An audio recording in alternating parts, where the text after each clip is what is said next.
Ben ritrovati cari telespettatori. Allora, supportati dai nostri ospiti e dai nostri esperti, a questo punto partiamo che ve li presento subito. Ben ritrovato Patrizio Bertin, Presidente Confcommercio del Veneto, grazie di essere qui con noi.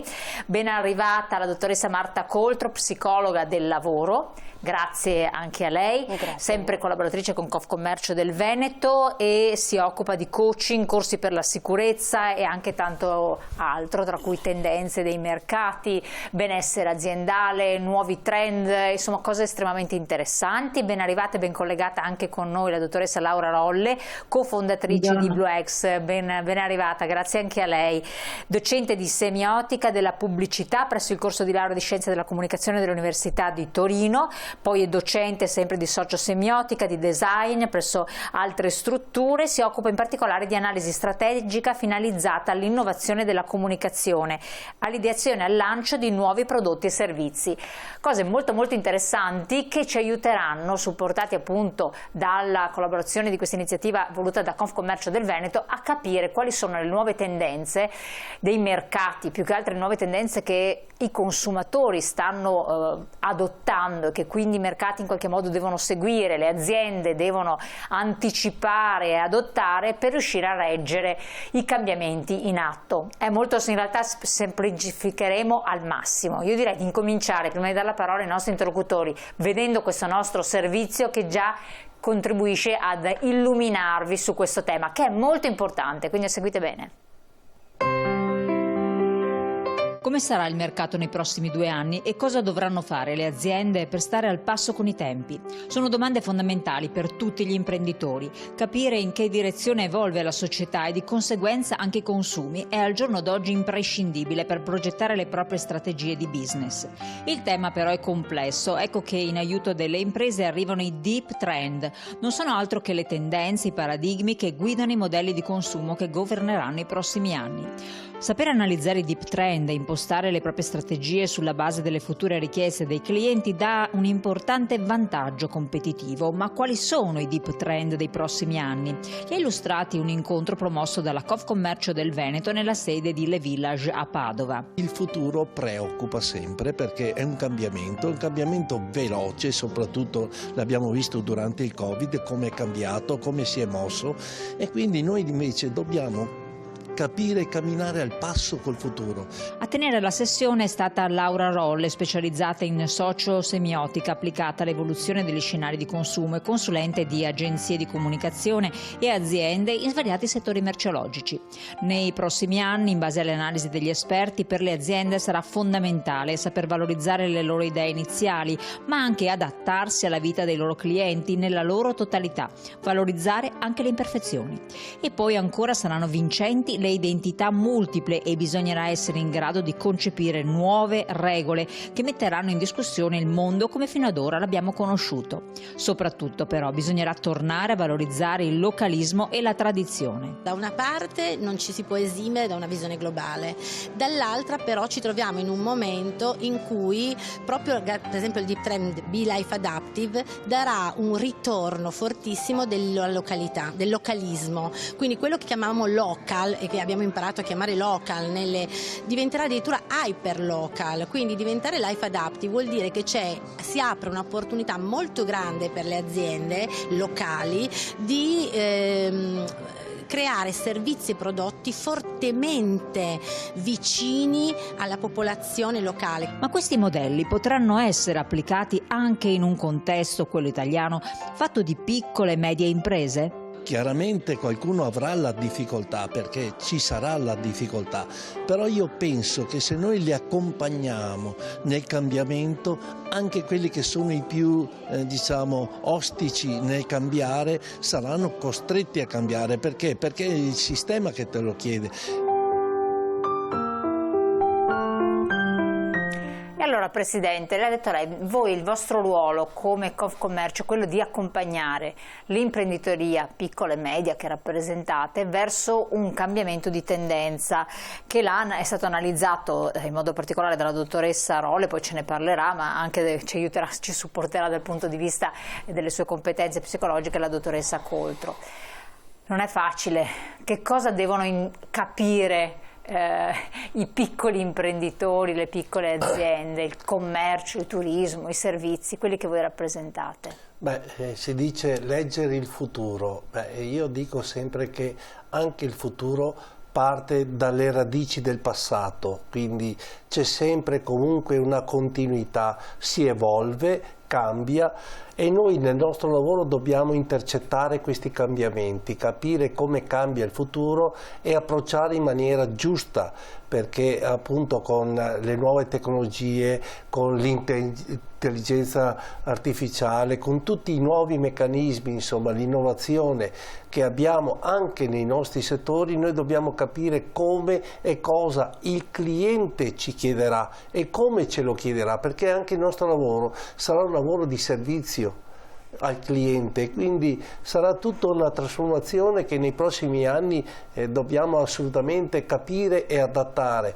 Come diceva anche la professoressa Rolle, sarà più local, sarà più, diciamo, anche come si può definire, indigeno, no? I negozi indigeni nostri avranno un valore, voi, avete sempre detto. Avranno un valore diverso, perché noi partiamo anche da quello, quando uno, il turista che viene nella nostra città, nei nostri paesi, nei nostri colli, nelle nostre terme, cerca anche di capire quali sono le nostre culture, le nostre radici, e quindi comprerà assolutamente un ricordo che si abbini a queste situazioni. Quindi dobbiamo capire come dobbiamo essere sempre più preparati per intercettare, per capire e per essere anche, diciamo, dal punto di vista tecnologico pronti a dare un servizio sempre più innovativo. Ecco, dottoressa Rolle, chiedo un attimo il suo intervento. Cambiamento importante, 5 punti che lei ha analizzato, e dobbiamo essere preparati a cogliere questo. Ma da dove nasce il cambiamento? Nasce dal comportamento delle persone, da cosa sentono i cittadini, i consumatori, o sono le aziende che in qualche modo possono anticiparlo e guidare i trend? Come funziona il mercato? Allora, diciamo che il trend, per come vengono normalmente conosciuti, ecco. In effetti, i trend, per come sono, ripeto, come sono normalmente utilizzati e conosciuti, sono a tutti gli effetti un'analisi dell'orientamento delle persone, degli interessi, che spesso sono guidati da mode, anche da, come possiamo dire, il fatto che queste mode, dichiarate attraverso vari strumenti della nostra cultura, poi vengono seguite dalle aziende, quindi è un po' come dire nasce prima l'uovo o la gallina. Noi invece, ed è qui la differenza che è importante rimarcare, lavorando sui deep trend andiamo a leggere quelle che sono delle narrazioni profonde che attraversano la nostra cultura, la nostra società, in maniera trasversale ai settori. Giustamente, come diceva lei, sono le aziende, quindi molto spesso i trend noi li leggiamo settorialmente. In questo momento così particolare della nostra società, del nostro cambiamento, del mondo, della cultura, è importante cogliere molto bene che ci sono dei cambiamenti più sotterranei, più profondi, che attraversano tutta la società e tutti i settori. I deep trend vanno a leggere proprio questi meccanismi profondi, che sono un insieme di elementi, sono il comportamento, le scelte delle aziende sicuramente, sono anche le sensibilità delle persone, che però si nutrono di che cosa? Di tutti i racconti, di tutte le narrazioni che ci arrivano, noi le chiamiamo narrazioni, che ci arrivano dal cinema, dalla radio, dalla televisione, in primis dalla pubblicità, ma anche dalla scienza, dalla filosofia, dalla musica, dall'architettura, tutto questo che arriva ormai in quantità industriale nelle nostre case, perché il web ci consente di esplorare questi mondi.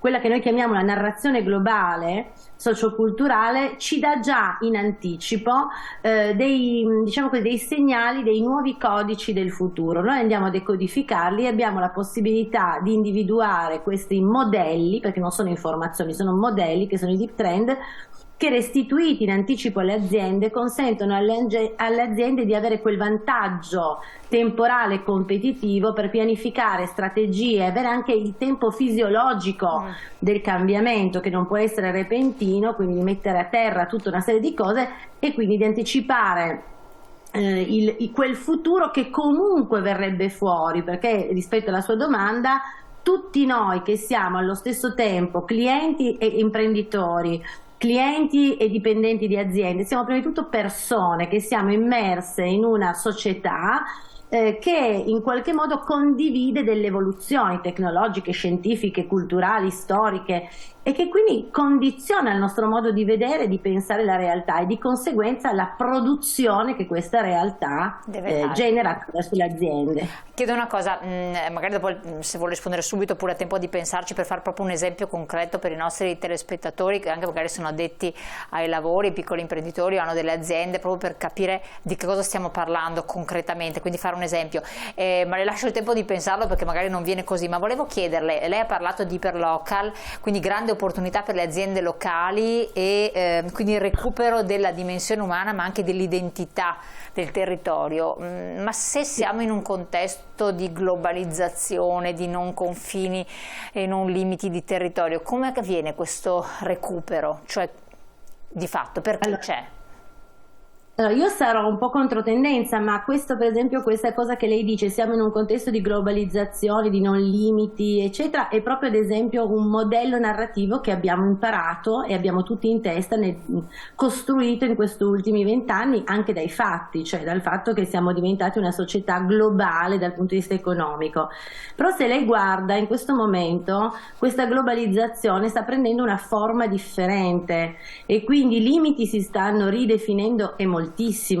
La globalizzazione sta diventando sempre di più multipolare da un certo punto di vista, le identità si stanno riconfermando e quindi in realtà noi ci troveremo in una situazione in cui l'economia continuerà a essere globale, ma invece ci sarà una molteplicità di culture che si riconoscono e si riconfrontano, e ci sarà l'esigenza di conciliare questo movimento globale economico con invece l'esigenza di una territorialità, dove non necessariamente la territorialità sarà corrispondente allo Stato, alla regione, che, come dire, afferma una propria identità, perché ormai siamo sicuramente una società multietnica, però è anche vero che invece sarà importante ridefinire il territorio dove vivono le persone, quindi questo tema della vita è fondamentale, perché il sistema vita di un territorio,